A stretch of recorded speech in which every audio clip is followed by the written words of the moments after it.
సమూయేలు మొదటి గ్రంథము 21వ అధ్యాయం. దావీదు నోబులో యాజకుడైన అహీమెలకు నొద్దకు వచ్చెను. అయితే అహీమెలకు దావీదు రాకకు భయపడి, నీవు ఒంటరిగా వచ్చితివేమని అతని నడుగగా, దావీదు, రాజు నాకు ఒక పని నిర్ణయించి, నేను నీకాజ్ఞాపించి పంపిన పని ఏదో అదెవనితోనైనను చెప్పవద్దనెను. నేను నా పనివారిని ఒకానొక చోటికి వెళ్ల నిర్ణయించితిని. నీ యొద్ద ఏమియున్నది? 5 రొట్టెలు గాని మరేమియు గాని ఎండిన ఎడల అది నాకిమ్మని యాజకుడైన అహీమెలకుతో అనగా, యాజకుడు, సాధారణమైన రొట్టె నా యొద్ద లేదు. పనివారు స్త్రీలకు ఎడమగానున్నవారైతే ప్రతిష్ఠితమైన రొట్టెలు కలవని దావీదుతో అనెను. అందుకు దావీదు, నిజముగా నేను బయలుదేరి వచ్చినప్పటి నుండి ఈ 3 దినములు స్త్రీలు మాకు దూరముగానే ఉన్నారు. పనివారి బట్టలు పవిత్రములే. ఒకవేళ మేము చేయు కార్యము అపవిత్రమైన ఎడలనేమి? రాజాజ్ఞను బట్టి అది పవిత్రముగా ఎంచదగును అని యాజకునితో అనెను. అంతట యెహోవా సన్నిధి నుండి తీసివేయబడిన సన్నిధి రొట్టెలు తప్ప అక్కడ వేరు రొట్టెలు లేకపోగా, వెచ్చని రొట్టెలు వేయి దినమందు తీసివేయబడిన ప్రతిష్ఠితమైన రొట్టెలను యాజకుడు అతనికిచ్చెను. ఆ దినమున సౌలు యొక్క సేవకులలో ఒకడు అక్కడ యెహోవా సన్నిధిని ఉండెను. అతని పేరు దోయేగు. అతడు ఎదోమీయుడు. అతడు సౌలు పశుల కాపరులకు పెద్ద. రాజు పని వేగరముగా జరగవలనని ఎరిగి, నా ఖడ్గమునైనను ఆయుధములనైనను నేను తేలేదు.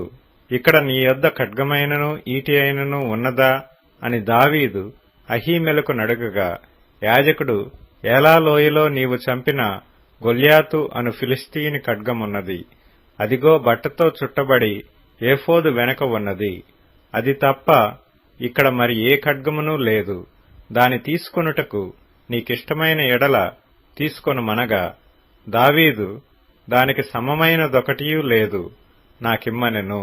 అంతట దావీదు సౌలునకు భయపడినందున ఆ దినముననే లేచి పారిపోయి గాతు రాజైన ఆకీషు నొద్దకు వచ్చెను. ఆకీషు సేవకులు, ఈ దావీదు ఆ దేశపు రాజు కాడా?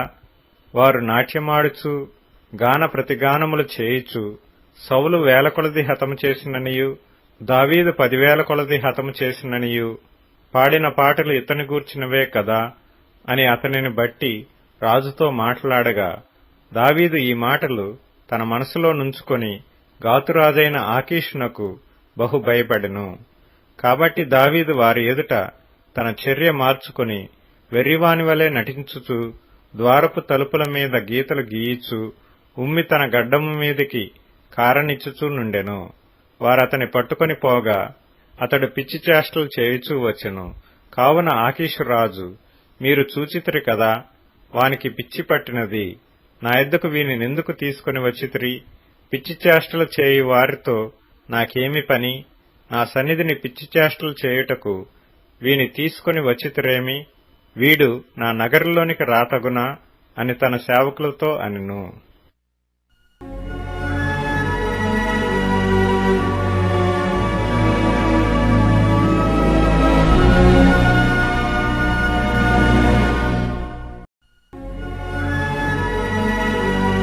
సమూయేలు మొదటి గ్రంథము 22వ అధ్యాయం.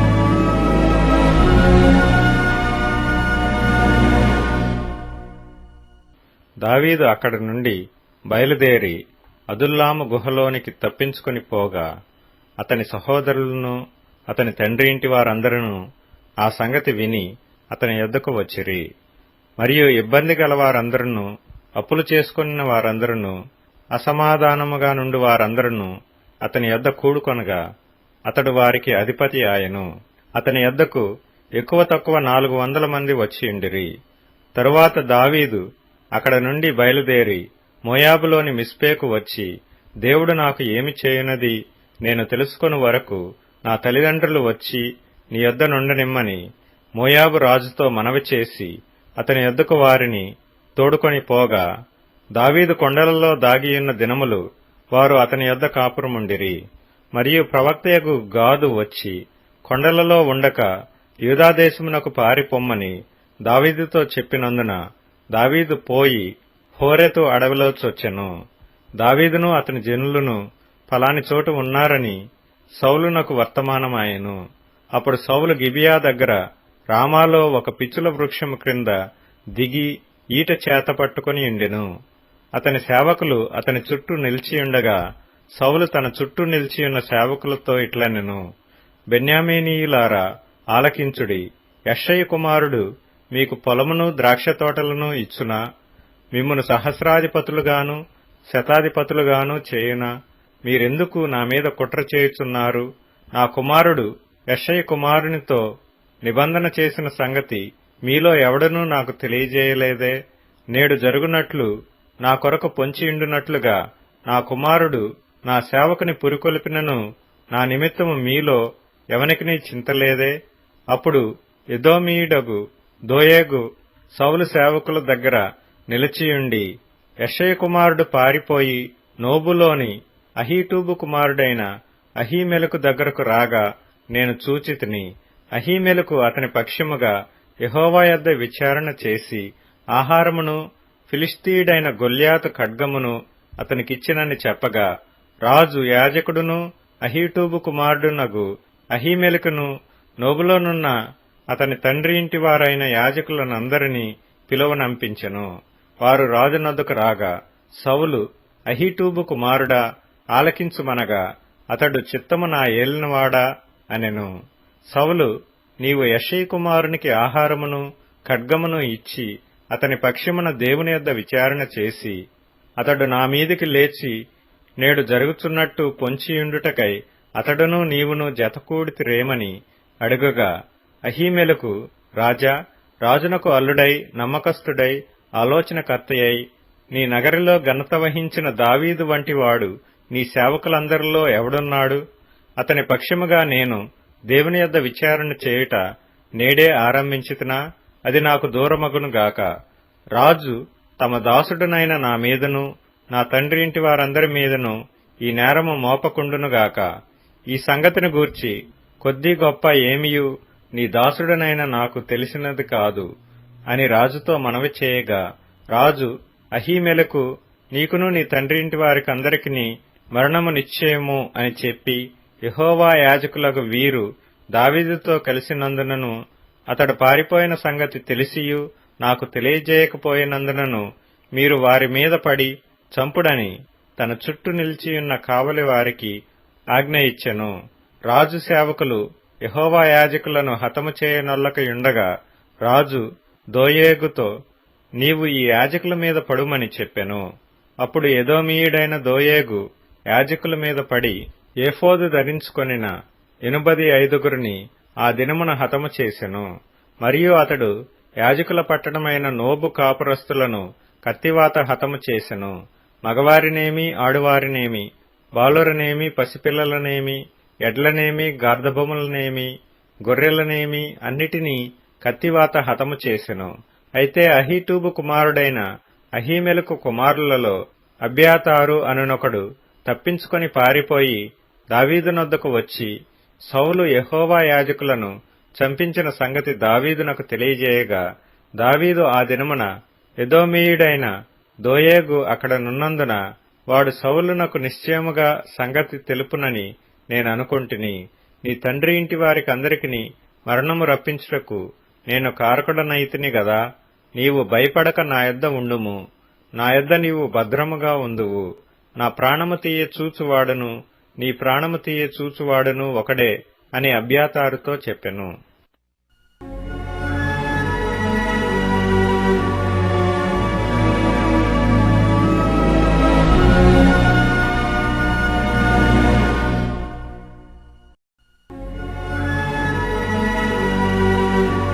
సమూయేలు మొదటి గ్రంథము 23వ అధ్యాయం.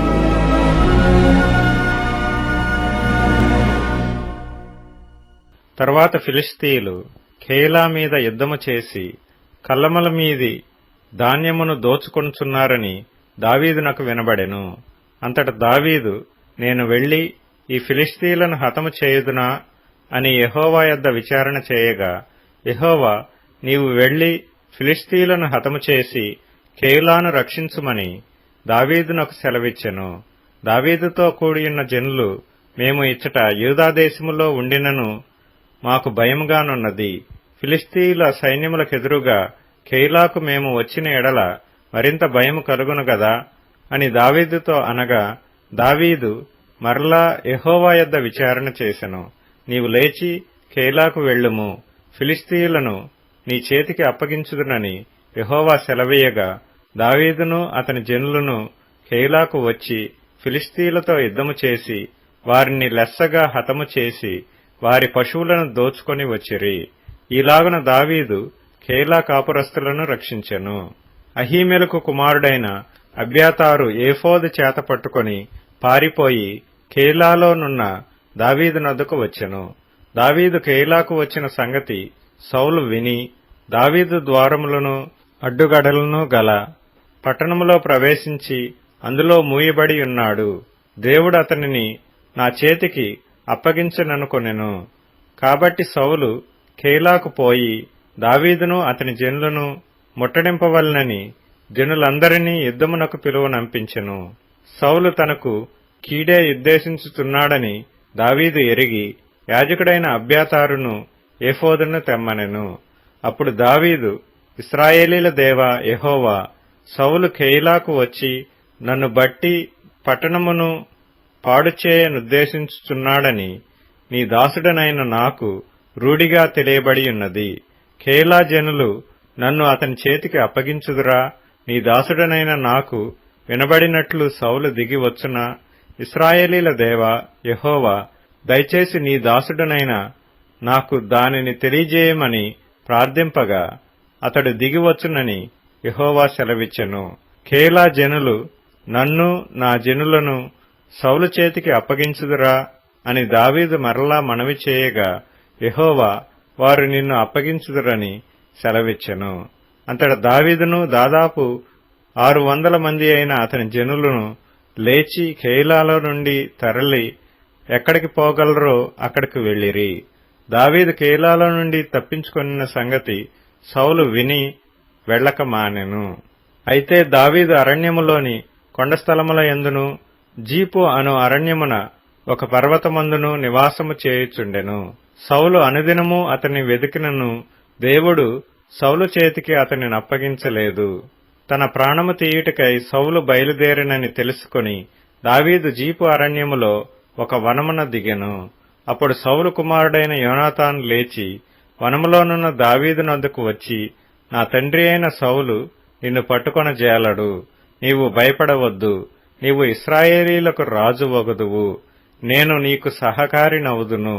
ఇది నా తండ్రి అయిన సౌలునకు తెలిసియున్నదని అతనితో చెప్పి దేవుని బట్టి అతని బలపరచెను. వీరిద్దరూ యెహోవా సన్నిధిని నిబంధన చేసుకొనిన తరువాత దావీదు వనములో నిలిచెను. యోనాతాను తన ఇంటికి తిరిగి వెళ్ళెను.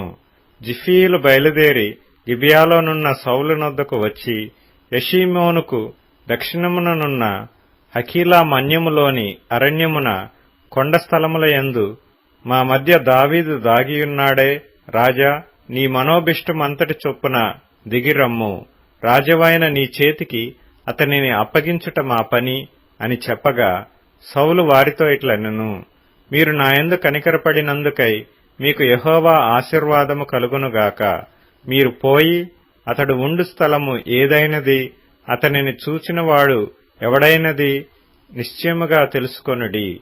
అతడు బహుయుక్తిగా ప్రవర్తించుచున్నాడని నాకు వినబడిన గనుక మీరు బహు జాగ్రత్తగా నుండి అతడుండు మరుగు తావులను కనిపెట్టియున్న సంగతి ఎంత నాకు తెలియజేయుటకై మరలా నా యొద్దకు తప్పక రండి. అప్పుడు నేను మీతో కూడా వత్తును.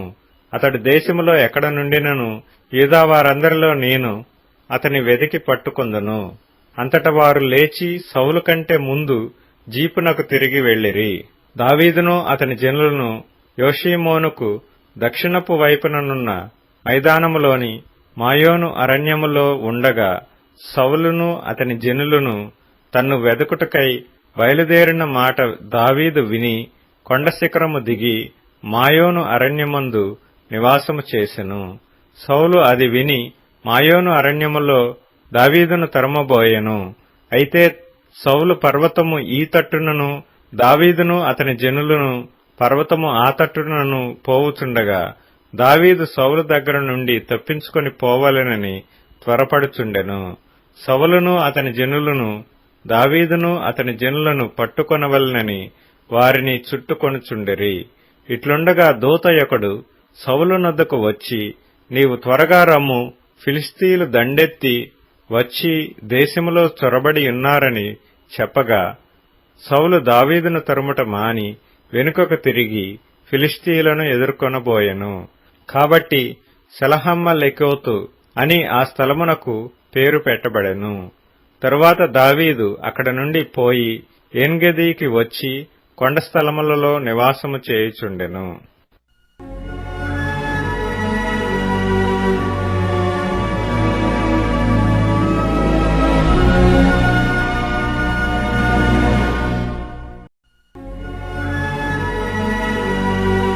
సమూయేలు మొదటి గ్రంథము 24వ అధ్యాయం.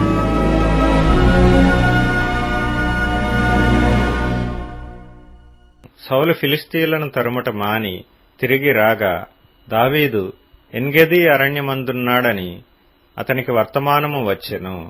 అప్పుడు సౌలు ఇశ్రాయేలీలందరిలో నుండి 3000 మందిని ఏర్పరచుకొని వచ్చి కొండ మేకలకు వాసములగు శిలాపర్వతముల మీద దావీదును అతని జనులను వెదుకుటకై బయలుదేరెను.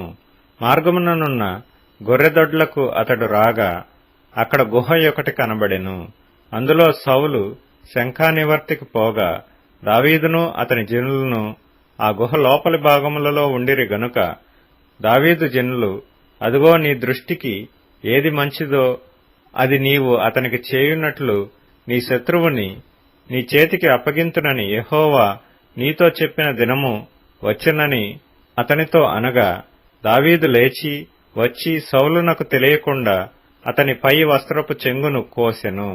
సౌలు పై వస్త్రమును తాను కోసినని దావీదు మనస్సు నొచ్చి, ఇతడు యెహోవా చేత అభిషేకము నొందినవాడు గనుక యెహోవా చేత అభిషిక్తుడైన నా ప్రభువునకు నేను ఈ కార్యము చేయను, యెహోవాను బట్టి అతని నేను చంపను అని తన జనులతో చెప్పెను.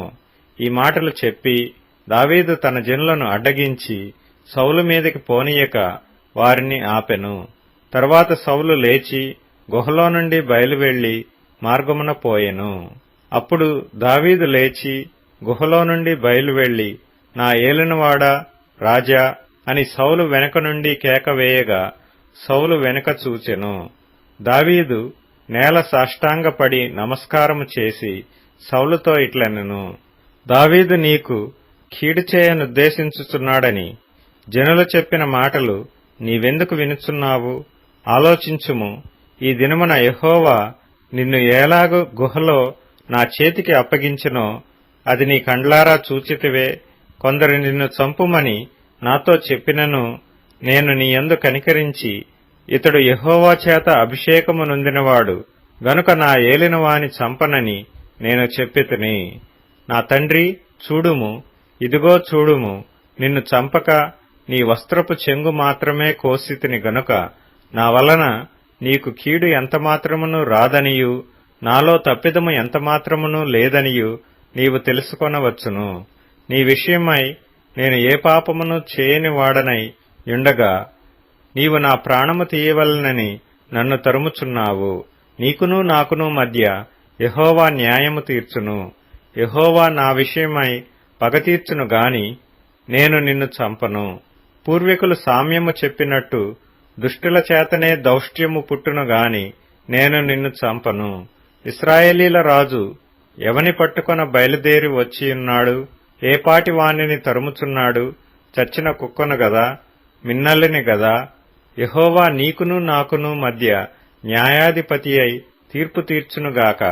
ఆయనే సంగతి విచారించి నా పక్షమున వ్యాజ్యమాడి నీ వశము కాకుండా నన్ను నిర్దోషినిగా తీర్చునుగాక. దావీదు ఈ మాటలు సౌలుతో మాట్లాడి చాలింపగా సౌలు, దావీదా నాయనా, ఈ పలుకు నీదేనా అని బిగ్గరగా ఏడ్చి దావీదుతో ఇట్లనెను, యెహోవా నన్ను నీ చేతికి అప్పగింపగా నన్ను చంపక విడిచినందుకు ఈ దినమున నీవు నా అపకారమునకు ఉపకారము చేసిన వాడవై నా ఎడల నీకున్న ఉపకార బుద్ధిని వెల్లడి చేసితివి గనుక నీవు నాకంటే నీతిపరుడవు. ఒకనికి తన శత్రువు దొరికిన ఎడల మేలు చేసి పంపివేయునా? ఈ దినమున నీవు నాకు చేసిన దానిని బట్టి యెహోవా ప్రతిగా నీకు మేలు చేయునుగాక. నిశ్చయముగా నీవు రాజు వగుదువనియు ఇశ్రాయేలీల రాజ్యము నీకు స్థిరపరచబడుననియు నాకు తెలియను. కాబట్టి నా తరువాత నా సంతతి వారిని నీవు నిర్మూలము చేయకుండునట్లును నా తండ్రి ఇంటిలో నుండి నా పేరు నీవు కొట్టివేయకుండునట్లును యెహోవా నామమున నాకు ప్రమాణము చేయుము. అంతట దావీదు సౌలునకు ప్రమాణము చేసెను. అప్పుడు సౌలు ఇంటికి తిరిగి వచ్చెను. అయితే దావీదును అతని జనులను తమ కొండ స్థలములకు వెళ్లిపోయిరి.